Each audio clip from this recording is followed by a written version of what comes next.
It is a fantastic organization that has been awarding scholarships to young black men to pursue their collegiate careers. And joining me this morning to talk about it are Tenisha Taylor. She is the CEO of the Ezekiel Taylor Scholarship Foundation, as well as Derrick Daniels. Derrick is a senior at Clark Atlanta University in Atlanta, and also a graduate of Kenwood High School. I want to welcome you both to program this morning. And I want to begin first with you, Tenisha. This is something that is near and dear to your heart because the Scholarship Foundation is actually named after your father after a horrific event that happened back in the 80s.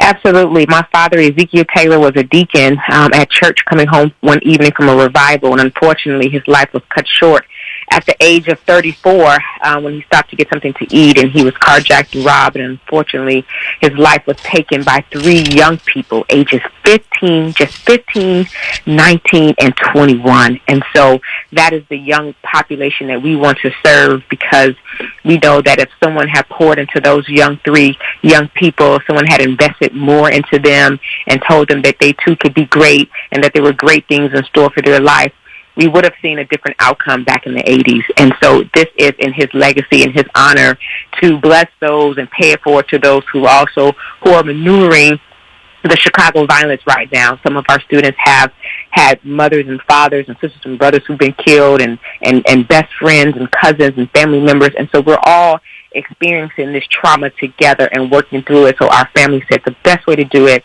is to continue to bless those who are walking in the walk that we're walking in, and to show these young men that you can make positive life choices and the world is yours. And in making those choices with regard to who is going to receive the scholarships, how do you go about that? So we have an open portal on our website. That's EZTaylor.org. It opens every fall around November or December, and anyone in the Cook County area can apply. So any high school senior, African-American male, can apply online, and then we go through this selection process with our committee, and we announce the winners in the spring for the following year. And we're more than just a check, Darryl. We become their family. Mm-hmm. So we're checking them. We've provided legal services. We've figured out housing for these young men. Some of them are from single parent homes. Some of them have double parent homes. Some of them have no parents at all. So it runs the gamut.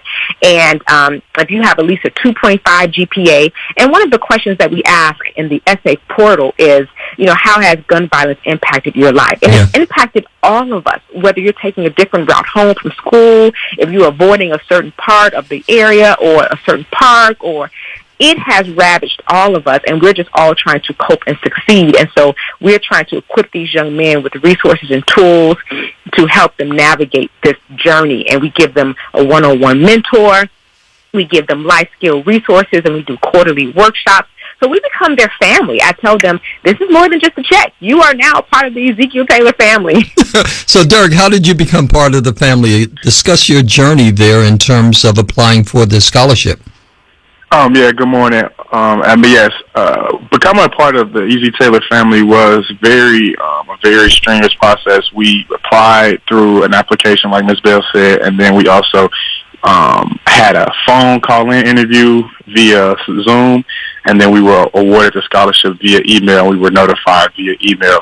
But being a part of the EZ Taylor family has been nothing but a blessing. And to speak on one of the things that Ms. Bell talked about was that it's beyond the check. They're very personable, and they've honestly become my family. They check in on me. They make sure I'm okay.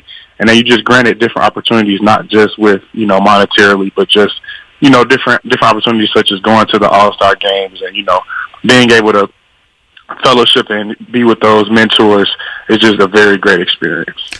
And in addition to you applying and fortunately receiving the scholarship, which you have received right now during your tenure over at Clark Atlanta, the reality is that you had to do some serious navigation. Even though you went to a good school in a good neighborhood, the reality is that you still had to watch your back. Unfortunately, you heard the news this week, the both of you, about a young man, older brother that was carjacked Right in Kimbark Plaza. I live in Hyde Park, blocks away from there. And normally we don't see that, but unfortunately the perpetrators of this heinous crime, as well as far too many that are committed across the city, are young people, the same kind of young people that killed your father, Tenisha, back in 1982. You would hope that we would end this vicious cycle, but it seems now to proliferate even more than what it did back then. My heart ached when I saw that article, when I saw that news. A 74-year-old grandfather just minding his business, shopping for groceries. At the place where I shop for groceries. Yeah, my heart aches, and it's deja vu. It's PTSD. It's trauma. We're reliving this every day. What happened to my father in the 80s when he stopped to get dinner that night is the same thing that just happened in 2021 to a 71-year-old vet. In a protected neighborhood. University of Chicago police, monitoring all the time. So what that means, Darryl, is the perpetrators of these crimes do not value life, human life, and we have to get to them. And someone asked me, who's my competition with the Scholarship Foundation? My competition is not other scholarship foundations. We all give out scholarships, the Alphas, the Omegas, the Deltas, churches. They're not the competition. The competition is the streets, the gangbangers, because we want to recruit young men to make positive choices, just like they want to recruit young men to do the heinous crimes that happened to the gentleman in Hyde Park the other night. We have to get these young men and figure out a way early on in the onset of, preteen life to teach them there are better choices to make in life. You do not have to make these heinous crimes. Yeah. And their life is ruined. I mean, yes, the 74-year-old is his life is gone, his family is devastated, and my heart aches for them. But the children who took his life, they're children, they're babies. Yeah. The children who took my father's life, their lives become ruined too, and that's a whole generation lost right there. And we get to the bottom of this. Enough is enough. Indeed. Derrick, the saying goes, where much is given, much is required. What are you doing now to serve as a mentor to young people to follow in your footsteps as you get ready to graduate?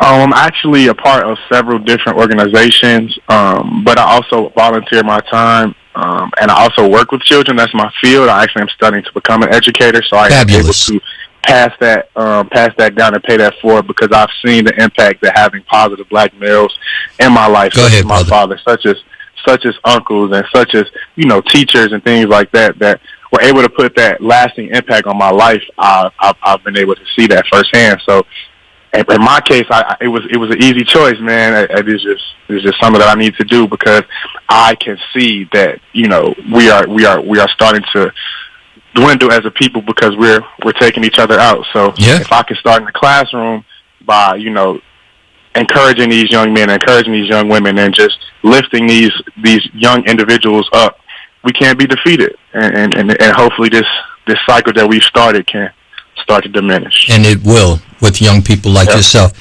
Tenisha, real excited. My own colleague Kyle from WGCI is serving as the honorary chairman for this year's big fundraiser. Tell us all about it. Yes, we were so excited to have Kyle Centillion as our honorary chair. We have a gala that is every year that we celebrate these young men. It's so exciting. They're all dressed up in suits. And where do you get a chance to see young black men all together dressed in suits, and they are sharp, Darryl? And so when COVID hit, we couldn't do it in person, so we said we'll do it virtually. So we made a complete full production last year out of it. People loved it. So we did it again this year for our 5th annual, and we're prayerful that next year we will be back in person. But it is online. If you get vaccinated. All you got to do is get vaccinated, but everybody wants to be hard-headed when it comes. They want it, and really it's thievery, because the freedoms that we're currently enjoying are on the backs of people that are vaccinated. Not the unvaccinated, but the vaccinated. Correct. So we are online again this year trying to get more people vaccinated, but you can watch it. It is Sunday, July 25th. It will air at 7 p.m. Central Time on our website. That's EZTaylor.org. We're also going to air it on our Facebook page, which is our name, Ezekiel Taylor Scholarship Foundation, and also on our YouTube channel. So it will air simultaneously in 3 places, 3 different platforms. at 7 p.m., and it's just a 45-minute wonderful, wonderful gala production showcasing black male excellence. I want to thank Tenisha Taylor, who is the CEO of the Ezekiel Taylor Scholarship Foundation, as Derrick Daniels, a recipient of those scholarships. And we thank you so much for joining us this morning.